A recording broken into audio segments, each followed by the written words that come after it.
Dear viewers, welcome to the RO channel. This is a special interview podcast featuring Mark Zell, Jim Gossart, and Jonathan Constantine speaking. And I'm going to pass on the chair to Jim Gossart. Our topic for today is Biden's trip to the Middle East. Jim. Thank you, Jonathan. I'm Jim Gossart. I'm Vice President of Republicans Overseas. Um, and we're really fortunate to have both Jonathan Constantine and Mark Zell with us today. Jonathan is President of Republicans Overseas Greece. Mark is President of Republicans Overseas Israel. Both are prominent attorneys locally. Today is July 19th, 2022. President Biden has just left the Middle East. And the trip, by all accounts, was, even by the White House comments, was quite disappointing. Now, we wanted to do this podcast because the reporting that we've been seeing in the US media primarily has really been very, very superficial. Yet the issues that were addressed or should have been addressed during the Biden trip are really major, major geopolitical issues. And in particular, with Mark being on the call, we Mark was the spokesman, virtually the spokesman for the Republican Party in Israel during the Biden visit. And I really wanted to capture Mark's input on the trip there. But a couple of these issues also overlap with Greece and with other issues involving the Eastern Mediterranean. So it's really great to have both Jonathan and Mark on this call. And I'd like to start, Mark, and ask you a question about the trip. First, regarding the Iran and the nuclear deal. Um, the New York Times characterized this as if Israel and the U.S. are on the same page regarding the Iran deal, with Biden favoring diplomacy as an approach, whereas Prime Minister Lapid favors more of an any means necessary approach to keep Iran from obtaining a nuclear weapon. Mark, what's really going on here, and what is the significance of this? Well, thanks, Jim and Jonathan. Good evening to you there in Athens. I'd like to make this general comment. I mean, the real question is, why did President Biden make this trip in the first place? Right? And I would think that there are probably two answers if we can size it.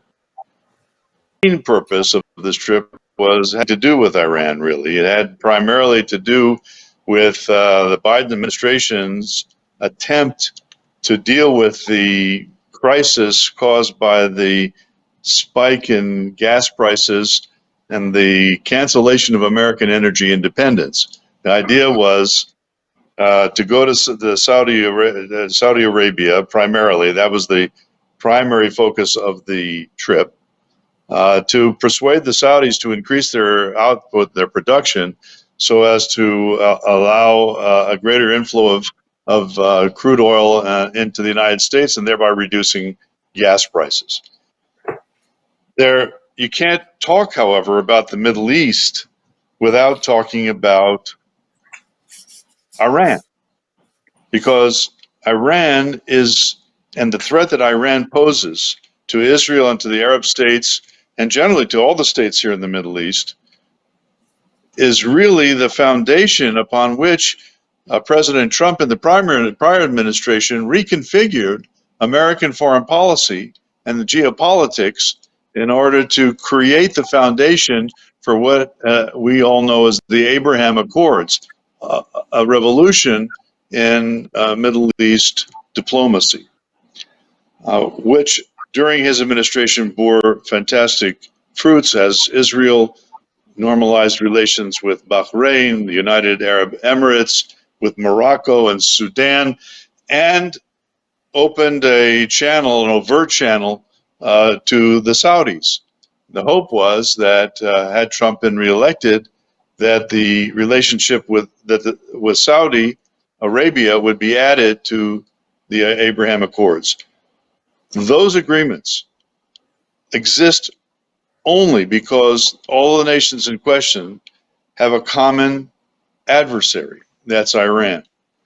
Now, President Trump, to his credit, during his administration, pulled the United States out of what's called the JCPOA, the nuclear agreement with Iran, because the Iranians were systematically violating that agreement from the get-go. With President Biden's election, he put it like was the case when he was vice president in the Obama administration. They put a very heavy emphasis on reestablishing that JCPOA with Iran, bringing America back into the consortium of states that entered into that agreement in the first place back in 2015. This sent a chilling message, really a frightening message to all of the partners in the Abraham Accords, the growing alliance in the Middle East between Israel and the Arab states against the Iranian threat. Because it seemed to indicate that America was flipping on Iran. And if America flipped and went soft on Iran, then the whole basis for this new configuration, this new geopolitical configuration in the Middle East was rendered nugatory, just erased. And that caused Saudi Arabia, the Gulf states, to begin incredibly to reach out to Iran just to cover themselves in the event the Americans really were going to radically change their policy towards Tehran. When the president came to Israel, Iran was the principal topic of discussion. Now, when he came to Israel, he came at a time when Israeli politics was itself in a kind of shambles, following the dissolution of the government under about 2 or 3 weeks ago, and the new prime minister, Yair Lapid, was only 2 or 3 days in office when the president landed last Wednesday. But there is a wall-to-wall consensus, fair to say, in Israel among the various political parties, which is something very unusual in Israel, that when it comes to Iran, there's no negotiating. There's got to be a strong front against the Iranian nuclear threat. And that means, in order for that to happen, you need a strong voice from Washington. So when Lapid met with President Biden, and when the Minister of Defense, Benny Gantz, and the head of the Israeli Armed Forces, the chief of the General Staff, Kochavi, met with President Biden and his people, the question was, is America going to confront the Iranians seriously? Or are they going to continue to pursue this diplomatic quest for this impossible agreement? And unfortunately, Lapid and Gantz and Kochavi and the Israeli leadership did not get a clear American answer from the president. He waffled, as he is wont to do. And that has sent earthquakes here in Israel. And not only here in Israel, also in Saudi Arabia and in the Gulf states. That's my initial answer to your question, Jim. I understand I covered a lot of ground there, but I wanted to give you a full account. Yeah, but all significant stuff and all the kind of stuff that just wasn't appearing in the New York Times or any place that I saw in American media. In fact, you mentioned the the impact that Biden's lack of decisiveness, lack of commitment has had on other allies. Did I read correctly today that, and it was just one very brief line, I think I saw in the Wall Street Journal, that the UAE has resent an ambassador to Iran? And if so, did that actually happen? And how significant is that? It is. Yeah, go ahead, Jonathan. I'm confirming the information. Yeah, Wow. That I look, mean, that's got to it's be definitely monumental. true. It's definitely true, and it reflects exactly the kinds of concerns. I mean, these countries have like Israel, are faced with an existential threat from Iran, and if the Americans are not in the game, wholeheartedly in the game, they've got to cover their bases. Now, Israel doesn't have that the option that the Saudis and the Gulf states have in terms of turning to Tehran. We don't have that option, and Iran's nuclear threat is aimed principally at Israel. Okay, and that's a very a serious problem here that's causing everybody in this country to be very, very concerned. And we are preparing. I mean, I have to tell you that in Israel, this I don't think this has been widely reported, but the army is now talking about preparing the population for a nuclear. That's something we've never had happen here. We prepared for missile attacks. We've had missile attacks. We've had chemical weapon attacks, but a nuclear attack. This is something that's new and concerned. Obviously, is concerning all of us here. Yes, and yet little was said in the reporting about the Palestinian issue. It almost seems, though, as if there's a tacit recognition that the Abraham Accords, that's a policy that, although they don't refer to them, and certainly don't credit President Trump for those accords, they are in fact following the results of those agreements, are they not? Well, that's an interesting question. I think they give lip service to Hmm. upholding the Abraham Accords and even expanding them. But if the American policy towards Iran remains obtuse and unclear, the chances of expanding the Abraham Accords are very, very small because they rest on that, as I indicated, on the assumption that we have a common adversary and we need to work against them with that against that adversary and defend with a common defense. If Washington is not in the game, is not playing its role, the basis for that cooperation is diminished. There's another thing I think that has not been overly reported or reported really much in the American media, except maybe on Fox News, and that is that the American plan will involve releasing over the next 5 years, if the agreement is resurrected from an American point of view, will involve releasing something between 250 to 800 billion dollars in assets for to the Iranian regime. I mean, you remember that when Obama initially entered into the JCPOA in 2015, we had the story of the airplane that went over with these pallets of cash and gold that were delivered over just under $2 billion were delivered to the hands of the Iranians, who immediately proceeded to disperse them to their terror proxies around the region and the world.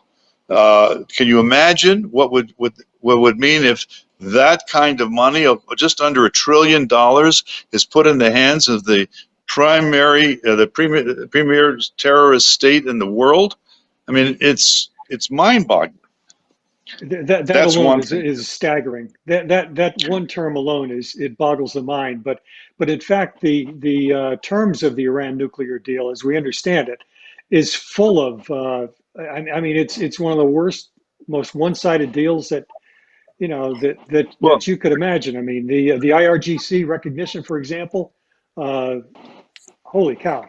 recognition. Yeah, I The, mean, not to it, put withdrawing the terrorist designation for the organization. it's a Swiss cheese agreement that eliminated, just does not address any kind of verification at all. The Iranians were violating the previous one from day one. There's no way that either the International Atomic Energy Agency or anybody, any of the parties to the JCPOA, can go in under the current draft and monitor the Iranian activities. They are now given a green light basically to have a nuclear bomb by 2030, and the Iranians themselves have announced in the last few days that they now are capable, right now, within the next immediately, to deploy a nuclear weapon. Now, Jim, you had asked me about the Palestinians. That was really a sideshow here, but for Israel, it also, this particular visit included some very, very troubling signals from the Biden administration. First, the Biden administration promised now to turn over $300 million in fungible cash to the Palestinian Authority. It's going to give another $200 million to the UNRWA, the refugee agency that takes care of the Palestinian so-called refugees in Gaza and the West Bank. This is after the previous administration under President Trump and Vice President Pence had completely terminated all American assistance to the Palestinians because they were sending large percentages of that relief money to families of terrorists who actually committed terrorist acts against Israel and other targets. So can you imagine that? That's the way it starts. The second thing he says, Biden paid this visit to East Jerusalem. Okay. Now, under President Trump, Jerusalem was united under Israeli sovereignty. That was one of the great achievements of the Trump administration.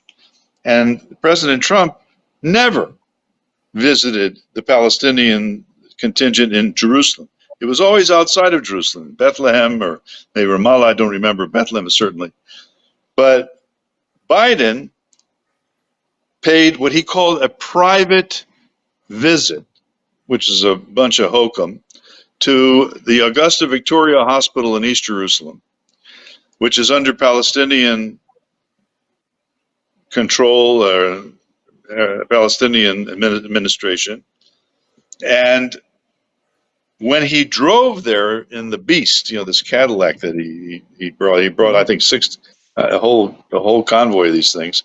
He took off the Israeli flag before the American. The president's vehicle had an American flag and an Israeli flag as it drove around on Wednesday and Thursday during his visit here.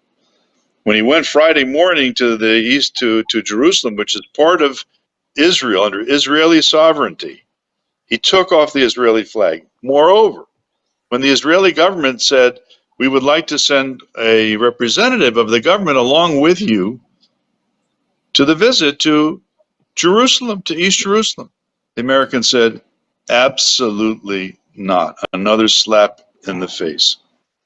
And then Wow. we had his visit to Bethlehem, where he met with the Palestinian president. He hasn't been elected since 2007. So what is that? 15 years this guy has been ruling the Palestinian Authority without any kind of mandate from the people, no elections, nothing. And he went to visit him in Bethlehem. And what did the Palestinians say to him? They said to him, the Jews have no connection to the land of Israel. Jerusalem has no connection to the Jewish people. Notwithstanding everything that's written in the Bible and all the archaeology and everything else, this was the message, and the president remained mum. Didn't say. Wow. What he did say after having, and this is something I recently discussed with a journalist here this morning, the press in the United States did not publish the transcript of the President Biden's remarks in Bethlehem. if they would have, it would have been another fiasco for the president, because it was a stream of consciousness, mumbling, babbling kind of thing that nobody could understand. He talked about his late son. He talked about all kinds of things, and told jokes that he tells on every occasion, and completely incomprehensible. But one of the things he did say is that he drew this parallel between his Irish background. I think there's a question whether he really has an Irish background, but let's say that he does, and the Palestinian cause. Okay, in other words, the struggle for Irish independence against the British, in Biden's own words, is comparable to the Palestinian struggle against the Jewish people in the land of Israel, the very homeland of the Jewish people, which the Palestinians Amazing. deny. Yeah, it's amazing. Amazing, amazing. And what about Yeah. the consulate? Was there any talk about the consulate? Now, Great President Trump, question. of course, famously moved the embassy to Jerusalem. President Biden wisely has not messed with that decision, but now you got this issue with the consulate All right, so in let me Jerusalem. What's explain the that to latest the on? viewers. Yeah, Okay. let me explain this to the viewers, okay? You're right. President Trump moved the embassy to Jerusalem from Tel Aviv. He also did something else. This is something actually I was involved with and had recommended this from the very beginning. He closed the Jerusalem consulate, which had been functioning for 150 years, the United States consulate in Jerusalem.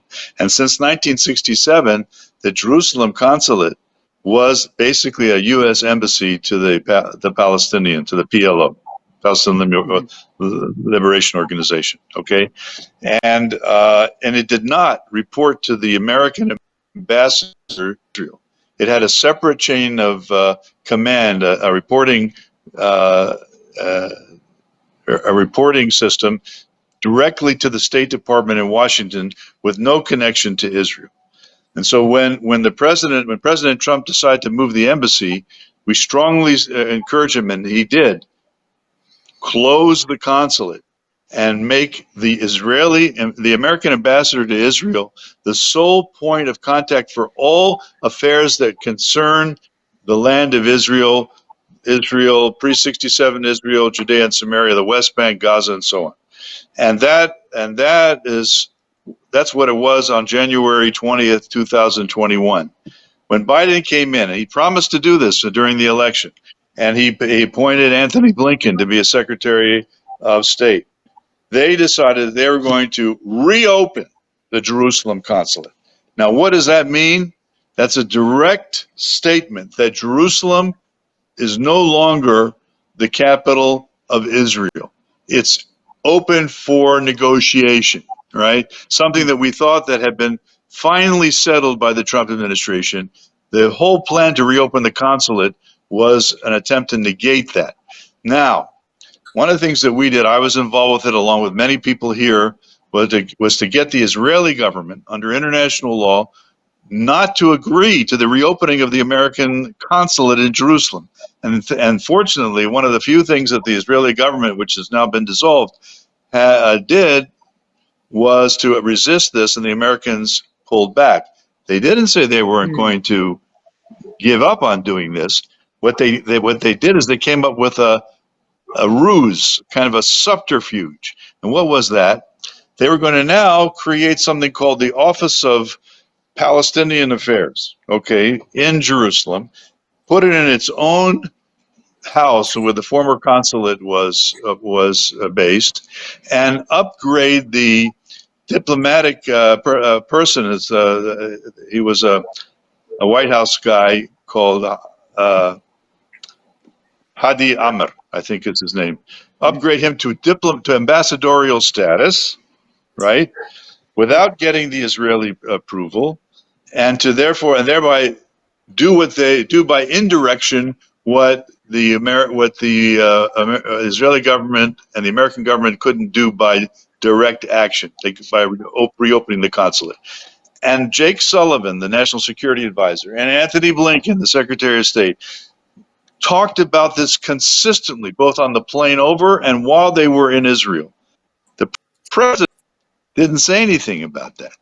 but his top advisors, including his Secretary of State, did. What's the message? Not something that made a lot of Israelis and supporters of Israel very happy.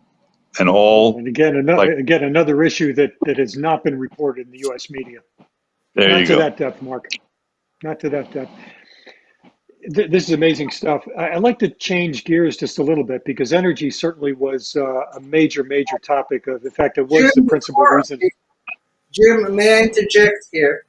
And Yes. American diplomats have been putting a lot of pressure on friendly countries like Greece to recognize a two-state solution. Hmm. Just a few days ago, the Greek foreign minister, Mr. Dendias, much to everybody's surprise over here, because theoretically Greece and Israel have been supporting increased relations.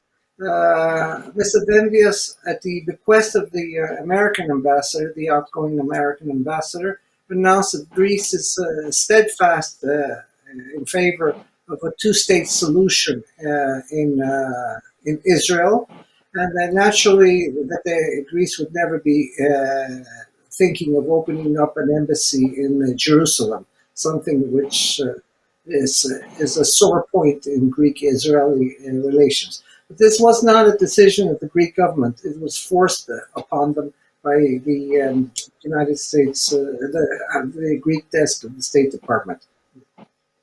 Wow, pressure you just don't hear about.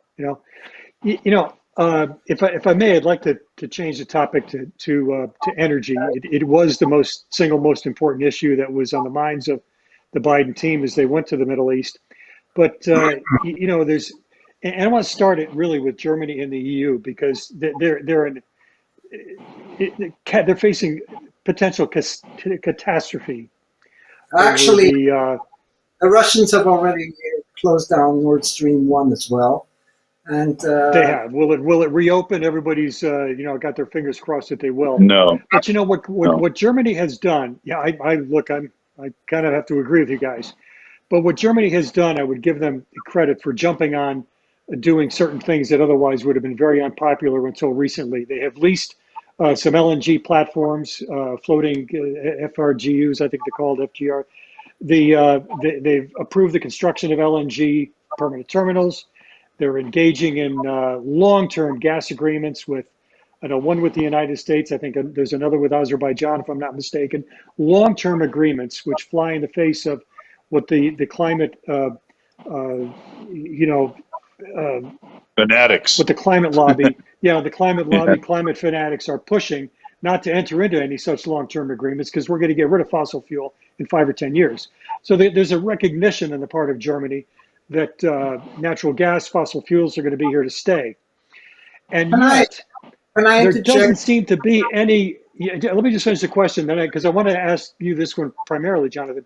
There doesn't seem to be any recognition of developing the Eastern Mediterranean gas. Jonathan, what's your take on this? It's such a hypocritical move to beg for more gas when the Biden administration murdered, not killed, the East Med project, which it would have been able to allow Israel, Egypt, and Greece to send their natural gas deposits. And we're talking about trillion cubic feet. But that's not the whole story. Uh, the Arab countries are preparing for, which actually was an idea by the Strategic Studies Institute. Mark, you were there, present, when we Yes. floated the idea a few years ago, that it would be a great idea for the Arab nations of the Gulf to build pipelines from the Gulf to Egypt and then have it shipped by sea and by pipeline. And we're talking both natural gas and oil. And this project was killed by the Biden administration.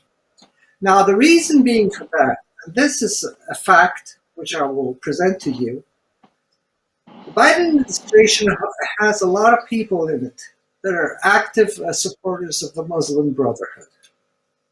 Muslim Brotherhood is a organization which was founded in late 1920s in Egypt. And it turned out by the 1930s to be funded by the German Nazi Party and was anti-British, anti-colonial. After the decline of Nazism, which still is alive and well in the Arab countries, and not only, the Muslim Brotherhood found a new foothold. This new foothold was Constantinople and the Turkish administration. Now, a lot of these people have a lot of influence in Washington. Let me give a few names. Elvir Klimpik, who is a Muslim Brotherhood operative, is on the Democratic Party payroll and very high ranking. Uh, um, Amos Hochstein, who happens to be President Biden's, though he is a Jew, he has been, he's on the payroll of the MB, the Muslim Brotherhood, and Turkey. He has contracts there. And I can go on rambling for hours, naming all the Muslim Brotherhood operatives in Kamala Harris and Biden's. Jake Sullivan's has attended a lot of their functions. And we see that their influence in the new administration is great. Under the previous administration, Mike Pompeo suggested the 3+1 project, which would mean that Greece, Israel, and Cyprus, with the possible addition later of Egypt, would be allies, an alliance that would be guaranteed by the United States. And the reason for this alliance was to secure the energy products which would have been shipped from these countries to Europe. Now, the Biden administration, come January 6th, on the day from January 7th, already killed all this energy independence. And now, after a few years, a few months, it's about a year and a half, is begging around the world for gas and oil, which A, America is not willing to produce herself because of the green freaks. B, America has dictated to many countries not to use their energy products for supplying the energy market. So now we see that the prices have gone completely overboard. And even Saudi Arabia is actually buying Russian oil and reselling it to the United States. Now, in the terms of this trip, it was one of the worst prepared trips I've ever seen. I don't think that anybody was in the Biden administration cared about Iran. For them, Iran is a sacred cow. They just want to get back on the JCPOA. The solution to Biden is print a lot of money, send it wherever. Don't worry about the bill afterwards, and try to appease people by stuffing money down their throats. What they don't understand, fail to understand, or they don't care, or maybe they're even making a personal cut out of it, is that no matter how much money you give to fanatics, they're always going to double cross you, because this was a general idea between the original Iran deal. Give them a lot of cash and hope that they won't build a bomb that they will use against the West. Well, sorry to tell you guys, but who are listening to us, the first thing Iran is going to do when it builds that manage to build the bomb, and it will build it, and it may practically have it ready yet. I mean, my info speaks of July. It's a few weeks old, but we had a timeline for July, August for the possible production of their first nuclear weapon. We're talking this year. The first thing that Iran's going to do when they get their hands on a nuke is send them packing to the West that's been oppressing them for so many years. They're fanatics. We just don't understand it. We fail to understand it, or worse, they're just playing their Chinese master's game. And one of the reasons we had suggested, Mark, the the pipelines from the Bahrain, Saudi Arabia, to Egypt was to avoid the possibility of the Chinese using Iran as a choke point to cut off the Hormuz Straits. Apart from the fact that it makes great business sense to shave off 7,000 miles of the sea journey of transferring oil. And in a market like today, where the prices are so high, I'm talking the prices of transport, the fewer miles you have to transport goods over, or energy goods, the cheaper it will become. But coming to the Saudi production question, it was a joke for Biden to ask the Saudis to raise their production. Anybody in the energy market knows that their production levels can be only increased by 1 or 2%. I mean, from 11 million, maybe they can go to 11.2, 11.3. They just don't have enough Yep. oil.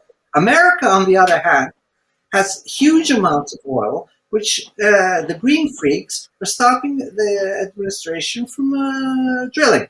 Obviously, the administration doesn't want to drill, and I'm saying the administration because my estimation that Biden just doesn't have a clue of what the beep is going on in the energy. His cognitive status is so bad. I don't think he comprehends the complexities of how the business world works. Maybe 5, 10 years ago, maybe. And then again, don't forget that Biden had a very, in his position in the Senate subcommittee for foreign affairs, had a very notorious fights with both Israeli and Cypriot politicians. He's always been way over on the left in certain of these issues. And I'm Certainly has sure been. Mark, where I Yeah, remember Mark, his almost fist fight in the on the House floor with the Israeli president. You will remind me of his name. Menachem Mark, Begin. Yeah, with Bacon. Yeah. It's famous. Your thoughts on the East? Biden doesn't like Israel. I mean, that's the only thing I'm certain of. Even in this the poor cognitive status now, he doesn't like Israel. It comes across very, Well, very obviously. Mark, yeah, your thoughts on yeah. well, wide open, really the whole subject. I'm sorry, Jim. I didn't get No, that. Go ahead. I just said I was about to say your thoughts on the energy situation, but really your Uh, thoughts wide open on this entire topic. well, we have a couple of things. First of all, Jonathan mentioned Amos Hochstein. He was on this trip, okay? And his role, and the reason he was on the trip is, among other things, is that he's responsible for trying to mediate the dispute between Israel and Lebanon regarding the sea boundary in their economic zones and their respective rights to drill for gas in the Eastern Mediterranean. And nothing was achieved there at all in that respect. And the reason is because Iran's proxy, Hezbollah, put the kibosh on any Lebanese government deal with the Israelis about simply defining who owns what in the economic zone in the Eastern Mediterranean, where they can drill for gas. They had something worked out, and that would allow both countries to produce gas and for their own use and for export, but that didn't happen. Jonathan correctly pointed out about how the Biden administration killed the Eastern Mediterranean gas project that the Trump administration had backed, which would have provided, had it gone through, trillions. I think I'm getting this right, order of magnitude of cubic feet of natural gas for Germany and the Europeans who are going to be freezing in this coming winter. It's really horrific what's going on, because the Germans, I mean, to a large extent, they're responsible for this. didn't listen to President Trump's warnings that they should not be putting all of their eggs in the Russian energy basket, and develop their own sources, including from the United States. So, but now they're facing a winter where they're not going to have enough energy to heat their homes. I mean, and Sure. to carry on their businesses. This is terrible. In You Saudi know, Arabia, we haven't talked about. Yeah, I'm sorry, Jonathan. Go ahead. I didn't want it's to it's a, cut you off. it's a lunacy. The reason that the Russian gas is, let's say, sounds nice to the Germans is this is so cheap that they can resell it to the rest of Europe, because that's half of the money Germany was making is from reselling to other European countries. I remember, for instance, a few months ago, I checked that they were buying at 40, let's say, dollars per thousand cubic feet, and selling it for about 180 to the Polish government. Now, the Germans, the funny thing is that, don't forget, Germans and Turks are very long time allies. And the Turks are cultivating the Muslim Brotherhood, which is trying to influence and take over the Palestinian, let's say, cause. Not that there is a Palestinian cause, but and they fearing that they would get competition from the East Med. They killed the East Med together with Amos Steinbein and all his cronies. And now they got the end of the stick because the Russians decided, well, we're not so happy with you Germans. You're making too much money off of us, because why shouldn't we make the profits from selling the gas at real market prices? That's one thing that the people don't know in Europe. Germany's making humongous amounts of money out of the gas, and that's why the Russians are limiting the amount of gas, because at first they told the Germans, listen, you want the gas, it's going to be for your own personal, your own country's use. We're not going to stand for you making 10 times the amount of profit. And Russia's been using the gas as an economic weapon.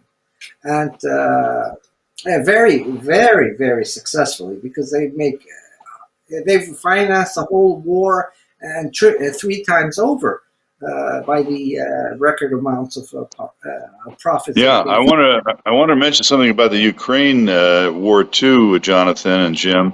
One of the things that the Biden administration really twisted the Israelis' arms to in the Jerusalem Declaration, which was signed on Thursday, a whole paragraph whereby the Israelis were going to be supporting the Americans and their support of the Ukrainian side in the Russian-Ukrainian war, something Israel has tried to avoid assiduously, because we have a very large Russian-speaking population in Israel, close to 2 million people out of a total of 9 million.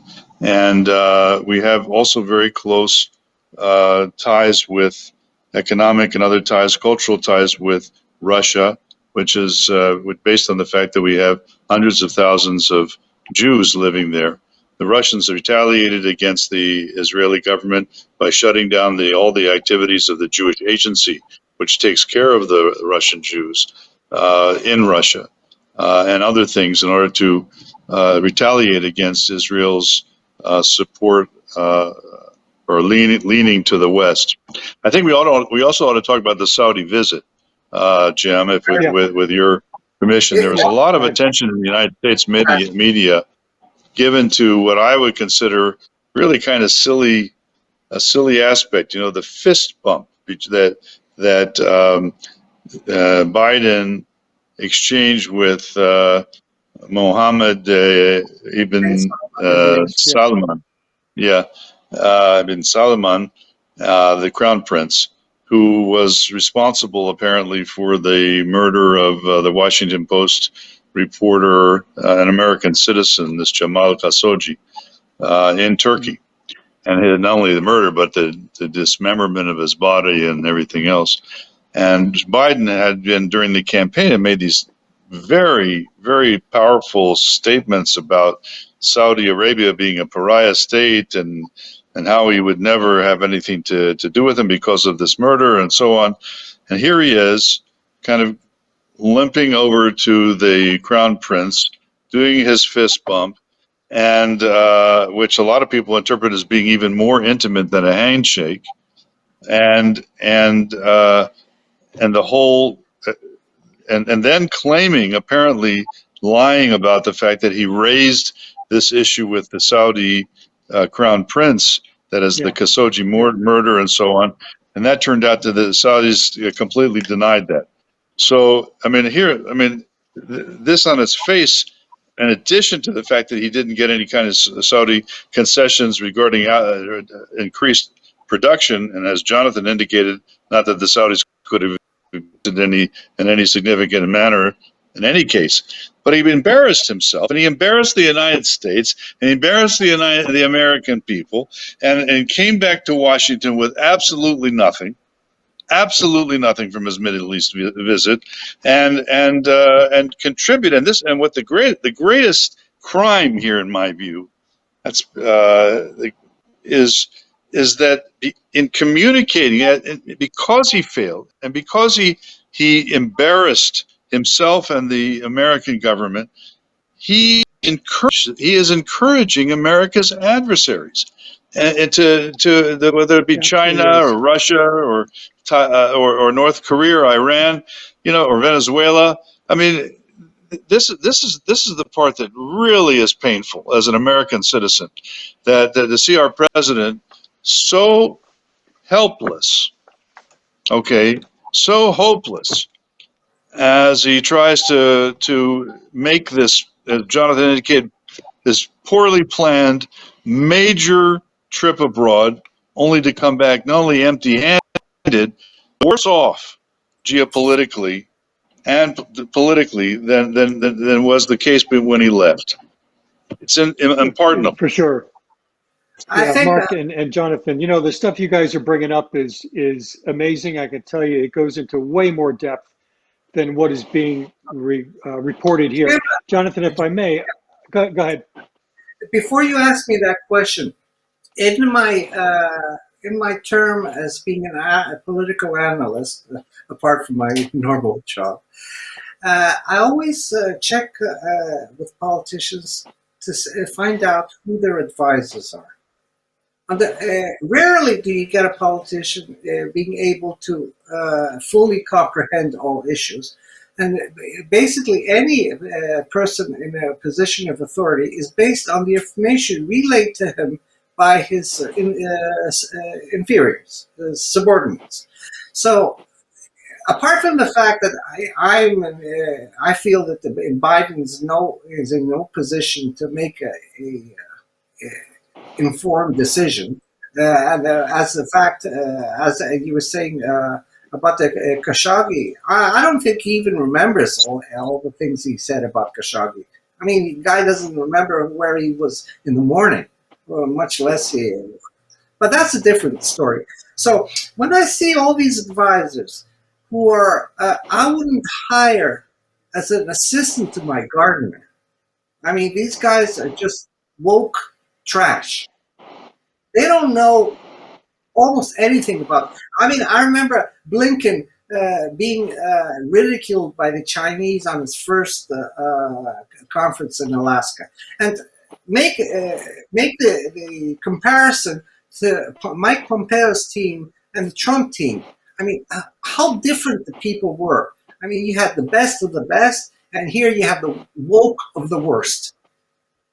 And Jonathan, all of this catastrophe in American foreign policy in the Middle East stems from an event that we're going to be noting the anniversary of in a few weeks.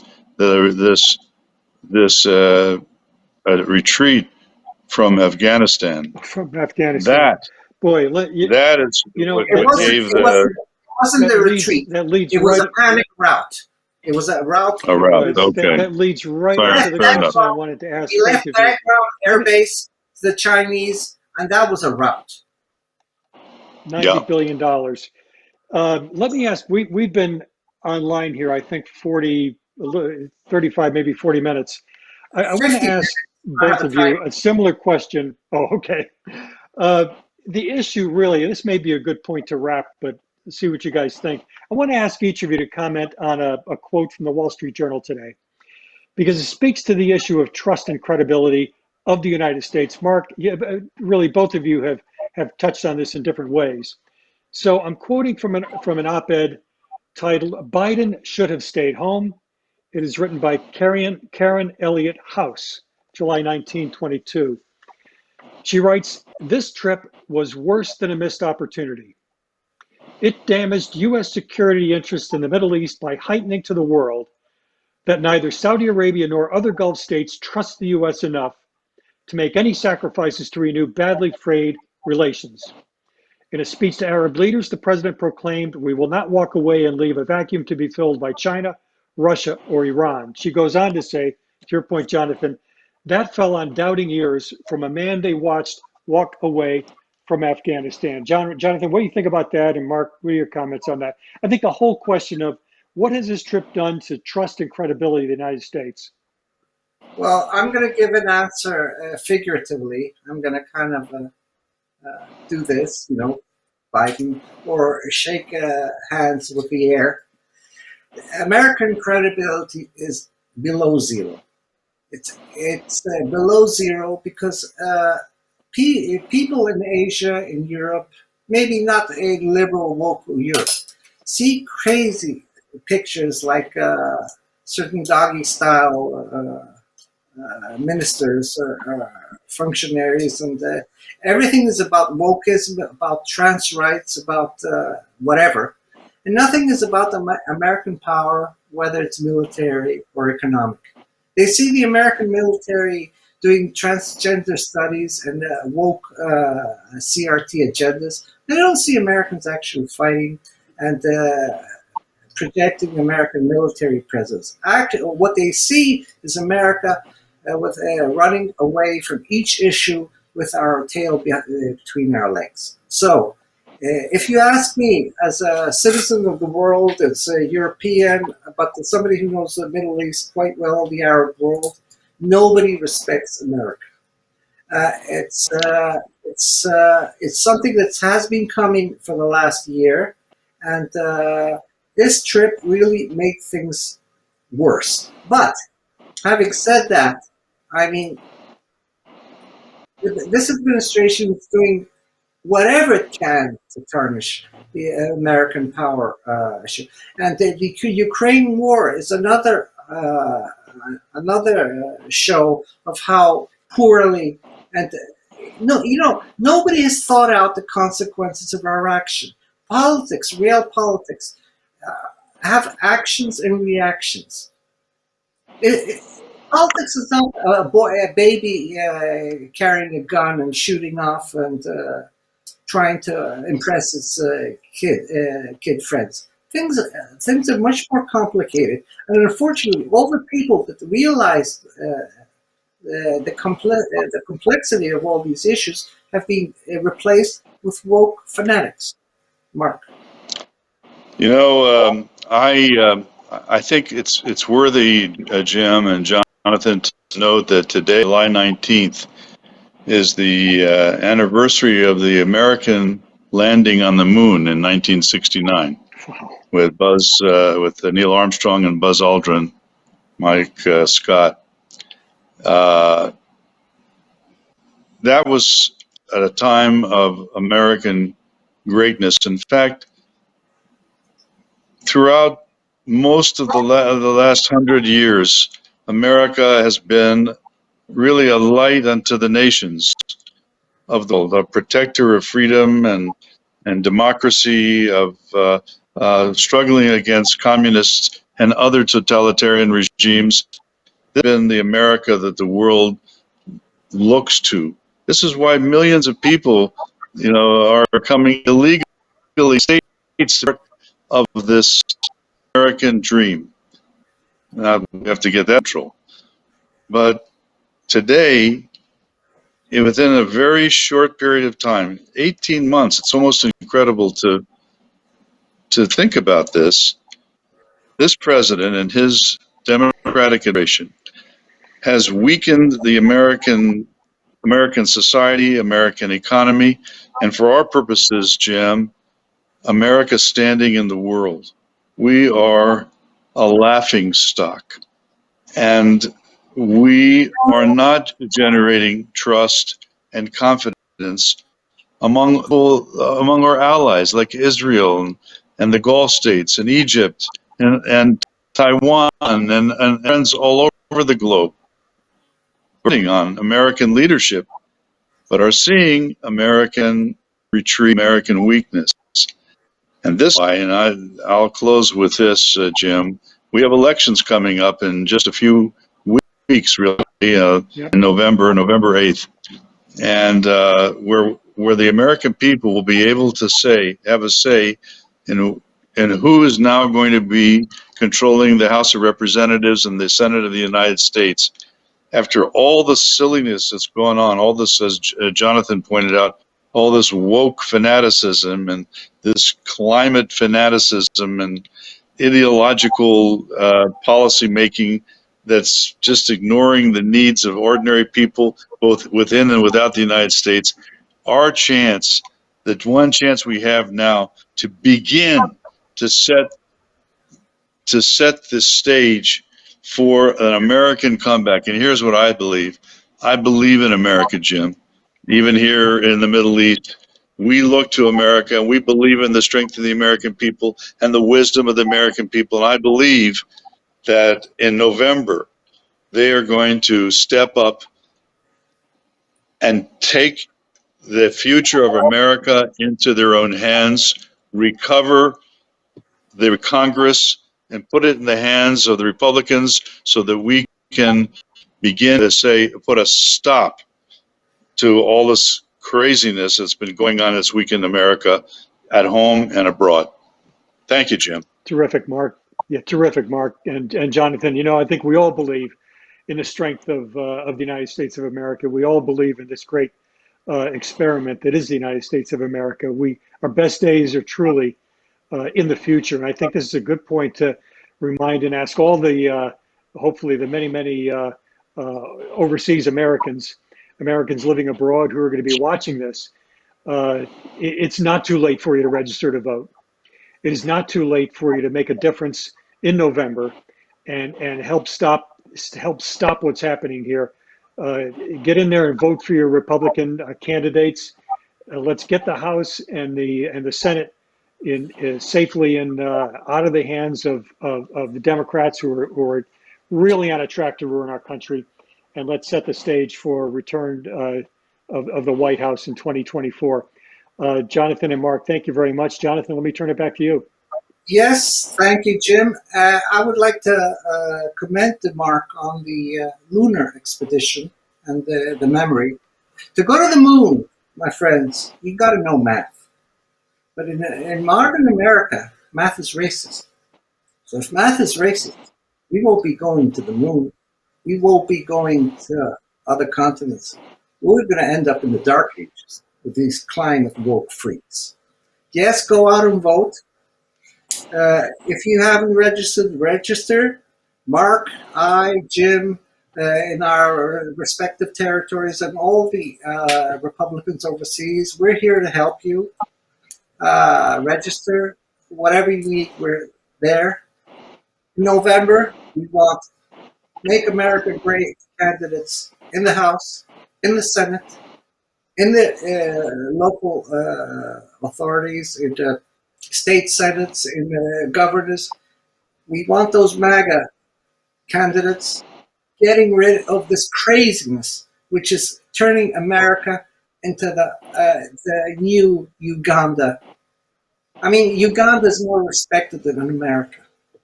And there's only one reason for this decline, wokeism. And this craziness that's engulfing us. Make America great again, guys.